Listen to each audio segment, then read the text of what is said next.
worked 2 jobs since I was 16, paid every bill, and held the house together while my siblings did nothing. One night, I came across a strange paper, and the next day I cut ties and disappeared. My phone kept blowing up, but I didn't have time to respond. Imagine spending your entire life as someone else's ATM, their built-in parent, their go-to-fix-it person, only to discover the entire foundation of your existence with them was built on a lie. That's what happened to me. One night, a hidden document changed everything, shattering my world and igniting a fire I didn't know I had. I worked 2 jobs since I was 16, you know? Paid the bills, practically carried the entire house on my shoulders while my younger siblings, Ava and Luke, just slacked. Then, one night, I stumbled onto this document, something that just screamed wrong. The next day, I didn't just cut ties, I vanished. My phone blew up, but I wasn't answering. My name's Bennett, and at 26, I was still stuck in Pittsburgh, grinding through back-to-back shifts. Days were spent at a grocery deli in Greenfield, nights stocking shelves at a dollar store off Carson. Every single tip, every bit of change I earned, went straight into a kitchen jar labeled household pot. I was basically a walking ATM, covered in deli grease and utterly drained. My parents, Renee and Todd, they actually loved saying I was their built-in parent. They'd smile, like it was some huge compliment. "We don't know what we'd do without you, Ben," Mom would gush, especially after I'd hauled Ava to cheer practice across town or driven Luke to JV basketball in Squirrel Hill. Then, I'd come home to crusted pans, laundry piles practically touching the ceiling, and a list of things that, mysteriously, only I ever seemed to notice were broken. "It's just easier if you do it," Mom once told me, like it was the most obvious thing in the world, when I asked why no one else ever folded towels. "You do it right." And guess what? She forgot to switch the bills out of my name, too. My phone plan? Mine. Netflix? Mine. Electric? Yep, also mine. For the discount, she'd claim. But when the late notices came, guess whose credit took the hit? Mine. I once found a red envelope buried under pizza coupons. I asked her about it. "Oh, that," she said, totally nonchalant. "Yeah, I meant to pay it. You've got better credit anyway. Ours is shot." My stomach always clenched when she said things like that. Dad, Todd, ran a landscaping business. Small but honest, he'd always say, except when he'd toss me his truck keys at 9 p.m. and grunt, "Go pick up that blower from the shop." Forgot it again. Then he'd always ask if I'd chipped in gas lately. If I said no, he'd just grunt, "Figures." One time, I actually said I wanted to sign up for boxing classes in Homestead. Nothing fancy, super cheap. Dad barked, "We need that money for bills." Mom jumped in, "Gym is a luxury. Family comes first, right?" Their family first meant the fridge was stocked for the twins. Ava got her oat milk and organic granola. Luke had his name-brand protein powder. Me? I got off-brand mac and bruised bananas from the discount bin. No one ever wrote down my schedule. It just lived crumpled in my pocket, alongside deli slips and handwritten, "I owe you for gas" notes. The kitchen calendar was sacred, though. Bright ink for every single one of Ava and Luke's events. My shifts? My double weekends? Not even worth a marker, apparently. And the stories? Don't even get me started. There was no baby book for me. Not a single framed picture from before the twins showed up. Once, I asked about my birth story, and Mom just smiled weird and said, "You were a miracle." Then the twins came along, and it felt like I was just some warm-up act before the real kids arrived. One day, I needed my Social Security card for some paperwork. The issue date on it was when I was about 5. Weird. My childhood shots weren't from anywhere in Allegheny County either. They were listed from a clinic in Wheeling, West Virginia. That made no sense. I remembered this old plastic folder on the laundry shelf, labeled insurance/taxes. One time, I brushed it aside reaching for dryer sheets and saw a page sticking out. One word at the top, bold, decree. I didn't touch it, but it stayed in my head, a tiny nagging question. Then, one morning, Mrs. Wan, our neighbor across the street, caught me outside. "You were so quiet when you first came to live with them," she said, then clamped her lips shut like she'd swallowed her tongue. And the cherry on top? Every time I cooked something decent, like actually good, Mom would wag a finger and say, "Don't get fancy. Save that for people who pay your wage." Then she'd snap. Played it right though. Like a restaurant. So yeah, that was my life. Built-in parent, built-in driver, built-in maid. But not once, not ever, did I truly feel like their kid. That's when I started showing up at the Hill District Community Kitchen on Tuesday and Thursday nights. Right after my deli shift. Nobody there cared how tired I looked or what beat-up car I pulled up in. They just handed me an apron, pointed to a sink, and that was that. I chopped onions until my eyes burned, stirred massive pots of chili, and helped serve trays to folks who actually said thank you like it meant something. It felt like breathing room. No calendar packed with someone else's plans. No fake family comes first lines. Just sweat, heat, and food. And it was mine. Mr. Delgado ran the place like a tight ship, but not in a loud way. He didn't bark. He just watched. On my third night, I adjusted the vinegar in a chili pot because it was a little flat. Just a splash, balanced it right out. Delgado clocked it. Said nothing for a minute, then leaned over and said, "You've got a real palate, kid. I'll cover your classes if you show up and grind." I didn't say anything back, just nodded.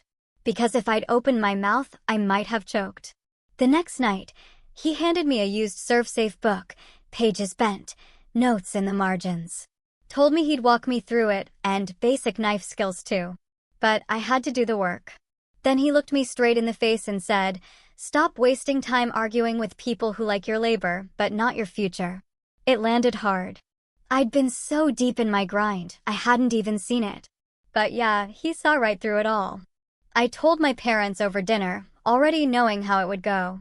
Still, I tried. Delgado wants to sponsor me for kitchen training. I'd be taking classes 2 nights a week. I'll still cover rides for the twins. Just need a little flex. Mom didn't even look up from her phone. Who's going to handle their rides when you're at class? The house doesn't run itself. Dad didn't wait 2 seconds before chiming in. "Don't get big ideas, Ben. Just be reliable at the deli. That's what matters.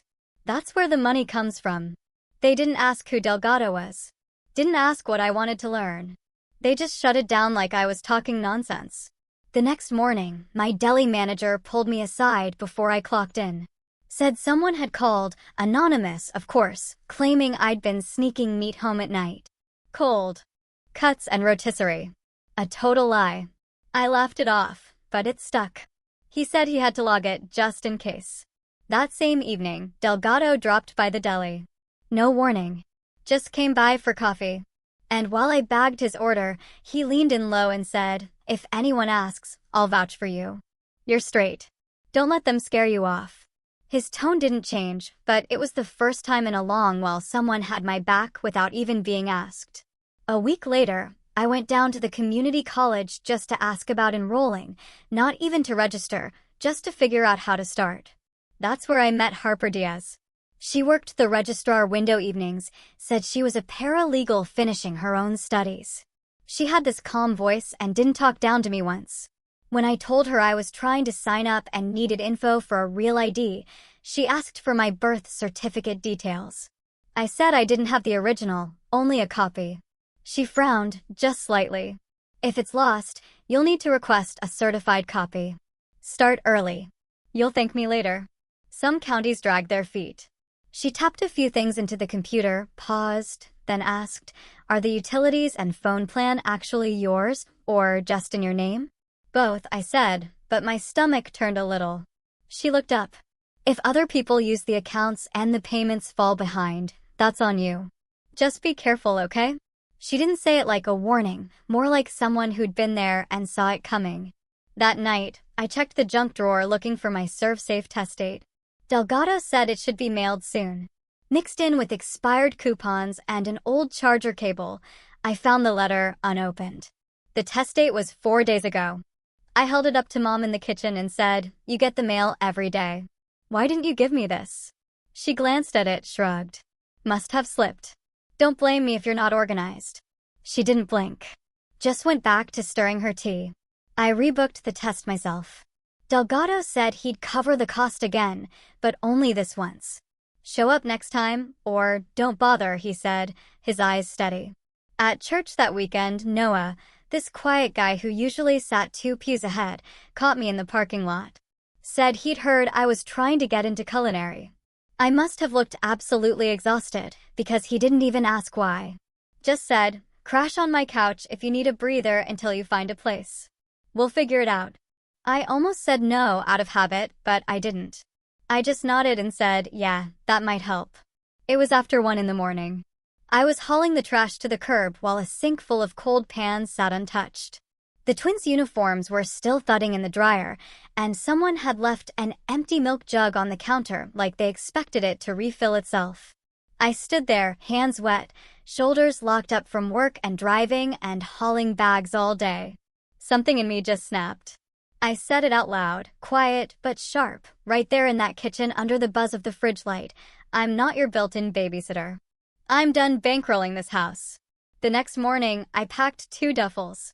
One had my work shirts, socks, and my best pair of boots. The other held my old chef's knife wrapped in a towel, a binder with my pay stubs, and the battered serve-safe manual Delgado gave me. I waited until the house was empty. Mom at her hair appointment. Dad on a landscaping job. The twins still at school. Noon. I shut the door behind me without a note, without a word. Noah had cleared out a corner in his basement. Concrete floor. 1 space heater. A twin mattress on a frame that creaked a little when I dropped my bags. No window, but the air felt clean. Breathing room. Pay me when you can, he said, holding out a spare key. I thanked him, and I truly meant it. That night, I sat cross-legged on that mattress and exhaled so hard, I had to sit still a few minutes before I could even start thinking again. First move. The next morning, I went to a credit union and opened an account in my name. Real ID in process, new routing number set. I called my boss at the deli and switched my direct deposit right away. Next, I logged into the phone plan, the one I'd opened when I was 19 because you're the only one with decent credit, Ben. I ported my number to a prepaid carrier. The other 3 lines, Mom, Dad, Ava, were already past due by $89. Luke's line had been cut off last month, and he'd switched to prepaid, so it wasn't on the account. Didn't matter who ran it up. On paper, it was mine. I backed out of that account and canceled Netflix. I scheduled the electric service to transfer out of my name at the end of the current billing cycle. Picked up a small prepaid hotspot for class stuff. When Mom texted me a few hours later, saying the TV stopped working. Fix it, I didn't answer. Dad left a voicemail that night. No greeting, just family comes first. Your tips are household money. And you know that. I stared at the phone while it played, then set my lock screen to silence unknown numbers. I walked into Delgado's kitchen the next day and said, I'm good to make every class now. No more rides, no more house stuff. He didn't smile or ask why. Just nodded and handed me a binder with food safety drills, knife diagrams, and the weekly schedule. Show up, do the drills. No excuses, he said. That was it. Harper came by the kitchen that night. She saw me trying to track my hours and food costs on a scrap of receipt paper and didn't say anything snide. Just pulled out her laptop and said, I made a budget template you can copy. Rent, food, class fees. Start simple. Document everything, especially anything from the old accounts. Just in case. I didn't argue. I just nodded and took the flash drive she handed over. It felt like someone tossing a life raft without asking if I could swim. That first week away, I slept through the night for the first time in years. No footsteps waking me up for one quick ride. No last-minute laundry piles. No late-night grocery runs because someone forgot cereal. Just silence. One night, I even slept through my alarm. Missed breakfast, but I didn't feel bad about it. Each morning, there was still this 5-minute stretch right after I woke up where the guilt hit hard. Not because I missed them, but because I knew how they'd spin it. You abandoned the family, or you're ungrateful after all we did. I'd hear their voices in my head before I even got out of bed. But once I stood up, pulled on my work shirt, and saw the calendar with only my name on it, that weight slid off. My shoulders dropped, and the guilt, it passed. Noah didn't ask for updates. He kept to himself, mostly, working nights at the medical supply warehouse. Every few evenings, he'd tap on the basement door and drop down with extra leftovers, or just to sit a few minutes before his shift. Never pressed, never judged. "You getting your footing?" he asked once. "Yeah," I said. Finally. Delgado kept it tight at the kitchen. No room for sloppiness. He corrected my cuts, drilled me on safe temps, taught me how to taste before I seasoned, not after. It wasn't school. It was sharper than that. Every second had weight. "Respect the line," he'd say. "You don't respect it, it won't respect you back." I took it to heart. One night, I texted Harper a screenshot of my updated budget. No emojis, no fluff, just a message. Bills balanced, no past dues. Groceries covered, still on track. She responded 5 minutes later. "That's what we call a grown adult move. Proud of you." I sat on that twin mattress, eating a bowl of leftover rice and beans from the kitchen, and stared at that message longer than I needed to. Not because of the words, but because I finally believed them. I was on my 15-minute break behind the deli, sitting on the curb, trying to cram for my ServSafe exam with a highlighter and a lukewarm coffee when I saw Mom's minivan roll into the lot. She pulled up way too fast, parked crooked, and got out like it was some emergency. Her eyes were already wet when she walked up. "Benny, just hear me out," she said, like she hadn't been ignoring my texts for 2 weeks. I stood up and didn't say anything. Just waited. She rubbed her temple, then went straight into it. "The phone bill's a mess now. Your sister's line keeps dropping. I need you to put it back. Just the account, just for the credit score. It's your name, your score. It won't hurt you." "It's already hurting me," I said. "I'm not putting it back." She blinked hard. "You're acting like this is all just nothing. Like this family didn't raise you." "I'm not your bank," I said. "And I'm not going back." Her face twisted, but she didn't say anything else. Just hugged her purse to her chest, turned, and walked away. I went to clock back in, patted my jacket pocket, and my keys were gone. I checked the curb, my bag, the break table, even the floor in the back room. Nothing. I called her. She answered on the second ring. "Oh, I grabbed them by accident. They were just sitting there." "You made me late," I said. She laughed lightly. "Well, I didn't know they were important today." They were. I missed the test window. I had to rebook it for the following week. Delgado didn't say much, but I could see it on his face when I told him. "You better not make that a pattern," he said. "Second chances don't mean you get thirds." I passed it a week later, scored high, kept the paper slip folded in my wallet like a badge, but it sat heavy. Later that month, I went to the library to print some class notes and figured I'd finally pull my credit report while I was there. I needed to know how deep the damage was. And there it was. A store card I didn't open under my name, with a balance of $1,182. Opened 4 months ago. Same home address I just left. I stared at the screen, fingers frozen on the mouse. It was in my name, my SSN. My problem? I printed it out and took the bus straight to the kitchen.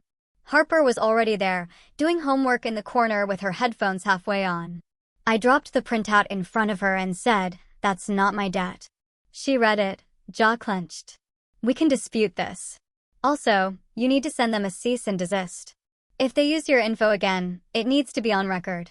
We sat down at her firm's copier the next day and drafted the letter together. Clear, direct. Stop using my identity for accounts or credit. She helped me get it notarized and sent certified. I still remember her saying, "This isn't spite. It's protection." Delgado backed me too. When I told him what was going on, he pulled a wrinkled letterhead from his drawer and said, "Tell me what to write. I'll sign it. I've seen you clock in, work clean, hit deadlines. If it goes to court, I'll say what I know." I filed a small claims case the same week. Went downtown, waded through metal detectors, and handed over a folder with copies of my bank statements, ID, credit report, and a screenshot of the disputed card. The clerk stamped everything and said, "You'll get a hearing date within 6 weeks." That night, I got a text from Mom. "You're tearing this family apart over a piece of plastic. Hope you sleep well." 2 days later, Dad called from a blocked number. His voice was calm. Too calm.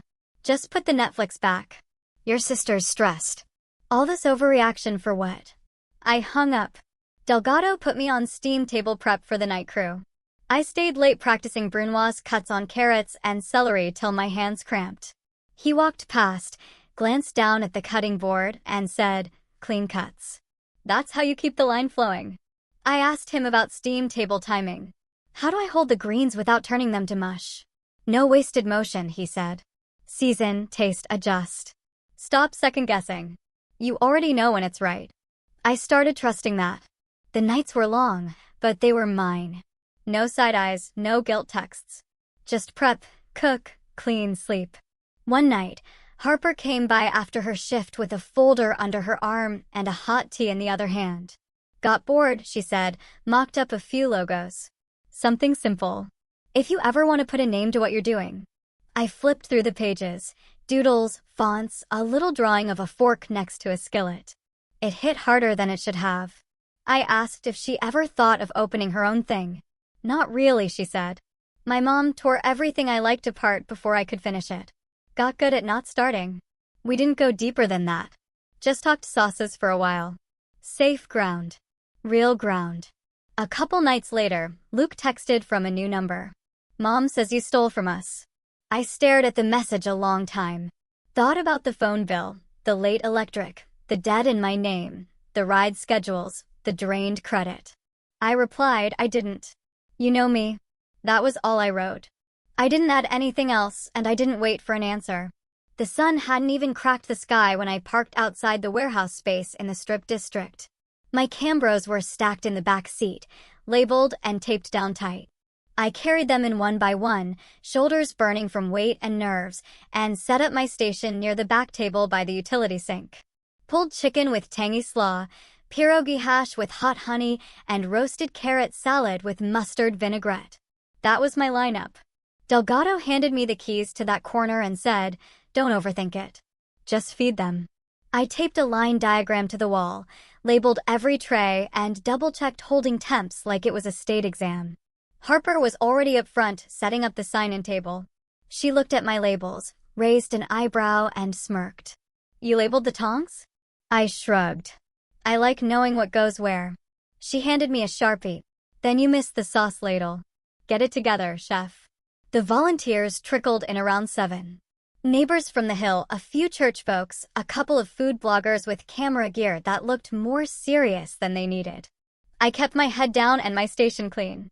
No extra chatter, just hot food, full plates, wipe down, repeat. Then a volunteer tapped my arm and leaned in close. "Do we have a copy of the permit on site? City guy might swing by." Someone said it's missing from the binder. My stomach dropped. Delgado was off fixing a fryer issue, and the binder was nowhere in sight. I scanned every table, trying to stay calm, but my pulse was jackhammering. That pop-up could get shut down in 5 minutes over a missing page. Harper clocked the look on my face from across the room. She jogged over, already unzipping her tote. "Breathe. You're covered." She pulled out a folder and slid it across the table, copies of my ServSafe, the pop-up notice, and the temporary health permit with today's date highlighted. I grabbed it with shaky hands and nodded. "Got your back," she said, then went back to her table like it was nothing. By mid-morning, the room was packed. Steam clung to the windows. Music bumped from somebody's Bluetooth speaker. The slaw was getting low, so I doubled the next batch and went heavier on the vinegar this time. Plates kept coming back clean, which is how I knew I wasn't screwing it up. Some guy from the local event board came around mid-shift and told us there'd be a mini cook-off added to the fundraiser. Comfort food category. Quick vote. No entry fee, just for fun.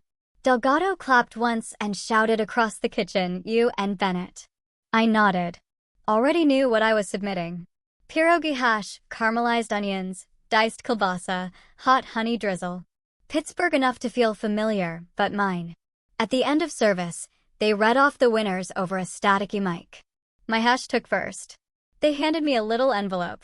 Microgrant, $2,500 plus a shout-out in the East End neighbor blog. I stood there holding it like it might vanish if I blinked too long. Delgado clapped me on the shoulder. "You earned that. Don't spend it on anyone's phone bill." I laughed, short and sharp. But yeah, I heard him loud and clear. The buzz was still in the air when I caught sight of someone standing too close to the coffee table. Dad, in his faded landscaping jacket, talking to one of the church volunteers like he owned the place. "He owes us," I heard him say. "We raised him. Duty doesn't end just because you get a little attention." I was ready to walk over and end it. But Noah beat me to it. Didn't say a word, just stood next to me, arms folded, eyes locked on Dad until he got the message. Dad turned, mouth half open, then saw us both, and left without saying another thing. After cleanup, I sat on an overturned milk crate with my back aching and grease under my nails. A guy with a small food truck, parked near the edge of the event, came over and said, "You the one who did that hash? You ever want a guest on a Saturday? Hit me up. We'll split tips. I run ribs and rice. Could use variety." I took his number. 2 weeks later, I rolled in at 6 a.m. and we did rib tips and slaw in Lawrenceville. Sold out by 3. Folks came back asking when I'd be there again. The pop-up post blew up on Instagram. Someone snapped a pic of me next to the chalkboard menu. And another kid tagged a photo of a paper napkin where they'd drawn my name above a house and a tiny skillet, Bennett's Small Kitchen. I saved it and made it my phone wallpaper before I even left the truck. A few days after that, Delgado pulled me aside in the walk-in cooler. "I've got a buddy with a spot in Polish Hill above his lunch place. 1 bedroom. Nothing fancy, cheap rent, but it's above a kitchen. If you're serious, I'll make the call." "I'm serious," I said. I didn't even need to think about it. Later that week, at another weekend event, I was serving trays when I saw a kid in a black hoodie, head down, standing in the line with a few dollars in hand. It was Luke. He didn't say anything at first, just looked around, took in the crowd. Then he said, "Slaw is hitting hard. You make this?" "Yeah," I said. He handed over crumpled bills and took his plate. "Tastes better than what we got at home," he added. "Just saying." He walked off before I could respond, but I saw him finish the whole thing. That night, driving Noah's old clunker since my car was still in the shop, we rolled down the windows and let the air hit us. I had grease on my shirt, tips in my pocket, and a win I didn't know to anyone but myself. Noah was laughing about some guy who tried to trade 3 pickles for a second plate. I was laughing too. Couldn't stop, actually. It felt good. It felt earned. I needed a certified birth certificate for my real ID and the final culinary enrollment form. The school had already let me register for classes, but they flagged it. No certified copy on file, just the skin I had from years back, folded and faded. I texted Mom, short and to the point, "Need my birth certificate, state copy, real ID deadline." She replied a few hours later. "Must have filed it somewhere safe. I'll let you know when I find it." She didn't. A week passed. Then another. Nothing. Then one afternoon, she sent a message out of nowhere. "Your last box is in the laundry room. I'll be out from 3 to 4. Doors unlocked." No apology, no mention of the birth certificate. But I knew that tiny window meant I wouldn't have to see her face. And that was good enough for me. I parked across the street, went in quiet, and didn't linger. The box was right where she said, duct-taped sloppily, my name written in faded Sharpie. I had my hand on the doorknob, ready to walk out, when I stopped and looked at the laundry shelf. That plastic folder with the label Insurance/Taxes was still there. I'd seen it 100 times, shoved between a box of dryer sheets and old file folders. I pulled it down. It felt heavier than I remembered. I opened it and saw the word decree in bold at the top of a page.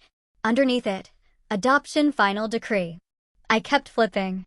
There was an amended birth certificate with my name, same first and last, but the issue date was from years after I was born. Parents, Renee Bennett and Todd Bennett. Next page, an immunization card from a pediatric clinic in Wheeling, West Virginia. Not Allegheny County. Not Pittsburgh. Wheeling. I checked the SSN paperwork inside, too. The issue date lined up with when I was about 5. I just stood there, holding it all, hands cold. There's a difference between having suspicions and seeing it printed on state forms. I remembered what Mrs. Wan said once when I was a kid. You were so quiet when you first came to live with them. She'd clamped her mouth shut after that, like she'd slipped. And Mom, During every argument when I pushed back or said no to something unfair, always fired the same line, "We saved you. You owe us now." I knew exactly what she meant. I took photos of everything one by one, clear, centered, time-stamped. Then I put it all back exactly how I found it and walked out with the box like nothing happened. I texted Harper on the bus ride back. She met me at the basement later that night. Didn't ask questions at the door. Just sat on the edge of the mattress. Let me drop the box on the floor and waited. I showed her the photos. She scrolled through one by one, not reacting. Then she asked, "Want me to help you call the county clerk?" "Yeah," I said. "I want the certified copy. I want whatever the agency can tell me." She nodded once and opened her laptop. "Will request non-identifying info. You've got the right. Closed case or not." I stared at my hands while she typed. I didn't feel anything right then. No anger, no tears, just a kind of blank wait. We called the Allegheny County clerk the next morning. I asked if they could confirm a foster-to-adopt case for a kid with my name, born the year I was adopted by Renee and Todd Bennett. The woman on the phone asked for some ID, then put us on hold. Harper muted the speaker and said, "Whatever happens, it's real now. Not just guesswork." The clerk came back 10 minutes later and said the file was sealed but active. Finalized when I was 5, right there in Allegheny County. She confirmed the amended certificate and the names of my adoptive parents. That was all she could give, but it was more than enough. Back at Noah's basement, I sat on the mattress, my coffee going cold in my hands. It was quiet. The space heater hummed. The water pipe above my head knocked like it always did when someone used the bathroom upstairs. There's a difference between suspecting and knowing. Harper didn't say, "I'm sorry." She didn't say, "That's crazy." She just sat next to me and said, "What do you need next?" I didn't have to think. Certified copy. Enrollment done. Keep my head straight. She nodded. "Then we'll do it." I went to the kitchen that night and told Delgado everything. Straight up. No drama, just the facts. He didn't blink. "This isn't who you are," he said. "It's just where you came from. This is the part where you pick what your life is, not what you were told." That night, I slept harder than I had in months. Not because everything was fixed, but because the fog finally cleared. It didn't feel like walking in circles anymore. The map made sense now, and I knew where I didn't want to go back to. Dad called early Sunday. Way too early for someone who never called first. My phone buzzed just after 6. "Come home for breakfast," he said. "Just you and me. Talk a little." I said I'd meet him, but not at the house. He offered a diner by the river, the one near the train yard that hadn't changed in 30 years. Vinyl booths, metal napkin holders, and burnt coffee that tasted like cardboard. I got there first and grabbed a booth in the back. He came in wearing the same navy hoodie he always wore for landscaping jobs, with dirt still crusted on the sleeves. He sat down across from me and didn't look at the menu. The waitress poured coffee and walked off without asking. He took one sip, then leaned back. He didn't ask how I was, didn't mention the last 5 texts I hadn't answered. Instead, he sighed and said, "The house is falling apart." I waited. He kept going. "Your mom's behind on the electric. The phone plan's disconnected. Netflix is gone. The fridge went out and we had to throw everything. Luke's missing school trying to take Ava to practice. They're overwhelmed." I stayed quiet. Then he added it. "We saved you, you know. Don't forget who raised you." I didn't forget, I said. "I also know now about the adoption, the amended certificate, all of it." He blinked once, like that caught him off guard, but only for a second. "Yeah," he said, quieter. "We did foster to adopt. Got a little help for a while. That's how it worked. Then the twins came along and things got tighter." He looked at me like I was supposed to thank him. Like that half-confession cleared something. "We did what we could," he added. Like I'd asked for an apology. I hadn't. I sat my coffee down and said, "You're asking me to come back and carry it again." He didn't deny it. Just leaned forward and said, "If you moved home, we'd help with your schooling. Rent-free, it would free you up. You know, we'd support you." "Support me with my own paycheck?" I asked. "Same setup. My money in your bills, my name on your accounts." He shook his head like I was being dramatic. It'd be a trade. Everybody wins. I pulled out 2 folded sheets from my coat pocket and slid them across the table. One was the cease and desist Harper helped me write. The other was the small claims paperwork with the court dates circled in red. Stop using my name, I said. Stop opening things under my info. Pay your own accounts. He looked down at the papers like they were in a foreign language. Then he looked up and gave the same line he always used when he lost control of the narrative. You always were ungrateful. I didn't bite. I just stared at him, still and quiet, until he stopped talking. The waitress came back and asked if we wanted to order. I told her I'd just take the check. Dad didn't say a word after that. 6 weeks later, right on the timeline the court clerk gave me, the hearing came up. I showed up with a binder, neatly tabbed, credit report, statement copies, dates, screenshots. Harper sat outside the courtroom while I went in alone. Mom was there. She didn't say anything. She cried quietly in the hallway before we went in. But I didn't stop. I sat down, told the judge what happened, showed the documents, and kept my voice steady. No drama, just facts.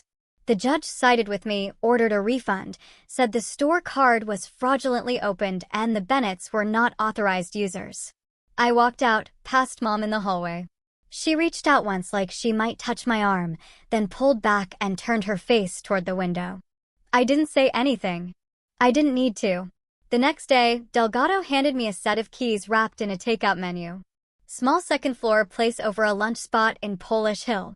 Tiny stove, walls the color of old plaster, kitchen vent that rattled when the weather changed. It smelled like fryer oil and burnt toast. It was perfect. This place is yours if you want it, Delgado said. You earned it. I told my guy you'd keep it clean and pay on time. Don't make me a liar. I didn't. That first night, I unpacked my knife roll, hung up a magnetic strip on the wall, and scrubbed the tiny prep counter with a sponge until it stopped smelling like last week's soup. Harper started coming by more. At first, just to help organize the next fundraiser, inventory lists, permit forms, recipes with backup weights, and batch counts. She was calm, focused, didn't rush anything. She kept my head straight even when I started spinning out about portions or head counts or city inspectors. One night, she stayed late going over packaging options for to-go plates. We didn't talk much, just sat on the floor with menus and paper samples spread across the rug. When she left, she said, "You know you're doing it right. You're actually building something." I didn't answer out loud. But after she left, I looked around that room, the clean dishes, the labeled storage bins, the quiet, and I finally believed it. The house back in Greenfield was still falling apart. But for the first time, I wasn't under the rubble with it. The twin school held a spring awards night in the gym. Folding chairs, cheap streamers, those giant laminated certificates the school loved handing out like candy. I showed up on time but stayed in the back row, behind the last row of parents and under a half-dead ceiling fan. I clapped when Ava got a leadership award for cheer and again when Luke got recognized for most improved in JV hoops. I planned to leave as soon as they were done. No mingling, no forced smiles. But a staffer flagged me near the water fountain before I could slip out. Middle-aged Guyanan. A polo shirt with the school's name embroidered on the chest. "Your parents said you might say a few words tonight," he said. "Just as the older brother, talk about how you're supporting them, offering help with college. It would mean a lot." I blinked at him. "No speech for me," I said. "Not tonight." I walked straight past him and back to my seat. The program wrapped with applause and a kid stumbling through the national anthem on a keyboard. I stood up to leave, but before I could get 2 steps, Mom appeared like she'd been waiting for the cue. "Say something nice," she hissed, guiding me toward a small mic set up on a folding table next to the sheet cake and hand sanitizer. She gripped my elbow tight and forced a smile for the people watching. I looked at the mic, then at her, then at the kids behind her, trying to keep from looking our way. I leaned in and said, loud enough to carry, "I'm proud of you, Ava and Luke. You're working hard, and it shows. I'm building my own life now. But if either of you want shifts at my prep kitchen, I pay fair and on time. That's what I can offer." Mom's smile twitched. She stepped forward, laughed nervously, and added, "He's going to help with tuition, too, of course." I looked at the mic again. I'm not committing to that, I said, flat and direct. Then I stepped back and walked away. Silence hit harder than I expected.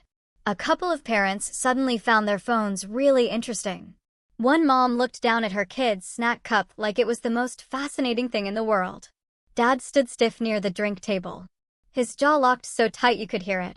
The twins stared at their plates like they wanted the ground to eat them whole. I waited by the side exit, leaning against the wall.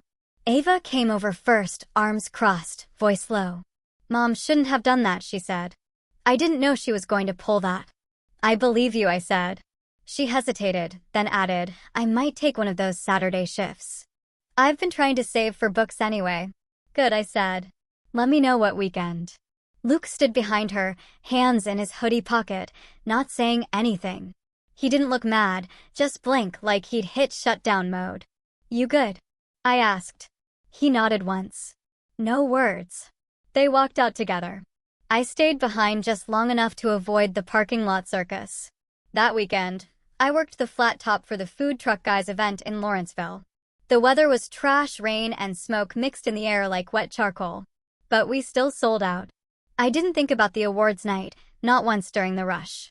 Not when I flipped rib tips or boxed slaw or counted tips with frozen fingers. But when I got home and peeled off my soaked hoodie, I collapsed on the futon and slept like I'd been hit with a hammer. Monday morning, my inbox lit up. The neighborhood paper had run a small story, just a few paragraphs. Fundraiser results. Cook-off win. Microgrant. There was one line at the end. Bennett's Small Kitchen, run by a Hill District volunteer, served a crowd-favorite pierogi hash and slaw. No full name, no photo, just enough. I stood in my tiny kitchen, fridge humming like a distant truck, and reached up to the magnet board. Pulled out a doodle logo one of the kids had handed me at the last pop-up, a fork next to a crooked little house, and stuck it dead center. That was mine. Didn't matter if it looked like a middle school art project. I looked at that magnet the same way I used to stare at my first pay stub back in high school when I bagged groceries at Foodland and thought $24 was a fortune. It wasn't about the number. It was proof. After the awards night, I went home and made a list. Not a wish list, not a dream board, a cleanup list. First thing, I closed every single utility account still in my name. Phone, electric, internet. Done. I sent final notices certified, tracked every envelope, and made sure the end dates lined up. If anything else showed up in my mailbox with my name on it and their address, I wrote return to sender in thick black Sharpie and dropped it back in the blue box on the corner. That refund from the small claims case finally hit my credit union. $1,182, minus court fees. I moved half into savings and put the other half into my equipment fund. No detours, no family bailouts. That money had a job now. Harper helped me knock out the last pieces of the fraud report. We filed the official dispute, froze my credit to block new hard pulls, and signed up for alerts in case anyone tried something again. While we filled out forms at the kitchen table, she said, boring wins are the best wins. I didn't argue. She wasn't wrong. A few days later, my tax refund dropped into the same account. Clean deposit, the first one in years with no surprise holds or mystery charges. I took the bus to the south side and bought 2 second-hand stainless prep tables from a closed cafe. Hauled them back in a borrowed van with legs wrapped in packing tape. I found a used commercial blender on Craigslist. Called the guy twice to make sure it worked. Then paid cash and carried it up the narrow stairwell to my apartment above the lunch spot. Nearly threw out my back, but it made it to the counter in one piece. I registered a DBA, Bennett's Small Kitchen, and filed for a basic event permit. Delgado signed on the paperwork as my mentor. No hesitation. His signature on that form meant more than a whole year of "we're proud of you" from anyone else. That little one-bedroom over the Polish Hill lunch spot stopped feeling like a crash pad and started feeling like a real space. I shifted the futon against the far wall and set up the prep tables under the window. When the street got quiet at night, I could hear the lunch spot's hood vent humming below like white noise. It was better than silence. It meant work was getting done. Then one Saturday, Ava texted and asked if I still needed weekend help. I gave her prep tasks: wash produce, label containers, stacked trays in order. Nothing fancy, but I didn't babysit her either. She knocked it out without attitude and left with a clean white envelope of cash. No promises, no guilt trip. Luke came the next week. Just showed up at the door in a hoodie. Didn't even text first. I handed him a dish towel and pointed at the stack by the sink. He didn't complain, didn't ask questions. Just got to work. We didn't talk much, but he didn't look away when we passed each other. That was enough for now. It was a rainy Thursday when Harper showed up with a suitcase and a few taped-up boxes from her mom's place. She didn't make a speech or ask for permission. Just walked in, set her stuff down by the futon, and said, "Dinner's on me if you're good with pasta and canned sauce." We boiled water, split the sauce, and ate sitting on prep stools in the kitchen with our plates balanced on upside-down mixing bowls. After, I cleared out a drawer in the dresser and didn't say a word about it. She noticed. That was all it took. The next day, we put up a magnet board. Orders on one side, bills on the other. I stood there looking at it for a full minute. Everything had a place. Nothing was on fire. Delgado stopped by that weekend to drop off a box of extra quart containers and poked his head around. "You've got a shot," he said, checking out the setup. "Keep it about the food. And the books. Don't get lost in anything else." "I won't," I said, because finally, for the first time, I actually believed that was possible. The envelopes came certified. One from the county clerk with my certified birth certificate. Another from family court with the finalized adoption decree. I didn't frame them. Didn't light a candle or sit in silence. I slid them into a fireproof envelope, sealed it, and tucked it under the sink next to receipts, my vendor permit, and the backup keys for the blender.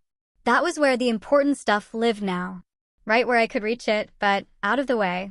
2 days later, my phone rang again. New number. I let it go to voicemail. Same number rang again the next morning, then again that evening. I answered on the 4th call. "You're cold," Mom said. No greeting, no question, just that. "I'll meet you in public," I told her. Neutral ground, or not at all. She didn't argue, just texted a time and location. Coffee shop near the East Busway. Neutral enough. They were already there when I walked in. Sat across from each other at a tiny table, hands folded like it was a contract negotiation. Dad looked tired, but didn't say it. Mom had her coat draped over the back of the chair like she planned to stay. I sat across from them, didn't order anything. Dad leaned forward first. "Come home." "No," I said, no hesitation. He looked at Mom, then back at me. "The twins need help." "The house." "I know what the house needs," I said, "but I'm not the answer to it." I let it hang there, then added, "I'm grateful you took me in." "I am. I don't forget that. But I won't fund your house or babysit your life. Boundaries aren't punishment. They're how this doesn't keep burning." Mom crossed her arms. "We thought you'd understand." Her eyes were dry, voice flat. "We saved you," she added. I stood up. "I'm grateful you took me in," I said again. This time louder. But gratitude isn't servitude. Neither of them followed me out. A week later, I got a text from Luke. Short, just a sentence. "We're actually doing chores now. I get why you left." "I'm sorry." I stared at it a long time, thumb hovering over the screen. Then I wrote back, "Proud of you. Shift's open this weekend." Harper came home that night with a cheap little plant in a plastic pot. One of those grocery store succulents that barely needs water. She set it by the window between the spice rack and the backup roll of paper towels. We ate leftover slaw and watched a game on the old TV we'd picked out together off Facebook Marketplace. It still had someone's name written on the remote in Sharpie, but it worked fine. The magnet logo, a fork next to a crooked house, finally peeled off from the fridge. I didn't throw it away. I traced the outline onto a blank sticker sheet and cut it clean, then pressed it onto the inside of the door, just above the light switch. No spotlight, just mine. That night, I loaded the Cambros into the trunk for a church hall job. 3 trays of roasted vegetables, 2 racks of pulled chicken, sauces sealed and labeled. I locked the door, shut off the light, and stood in the quiet. No half-whispered demands through the vents. No stacked dishes waiting. No schedule written for someone else's life. The calendar hanging on the wall listed nothing but my orders, my invoices, and Harper's class schedule. That was the house now. It wasn't fancy, just real. It was mine.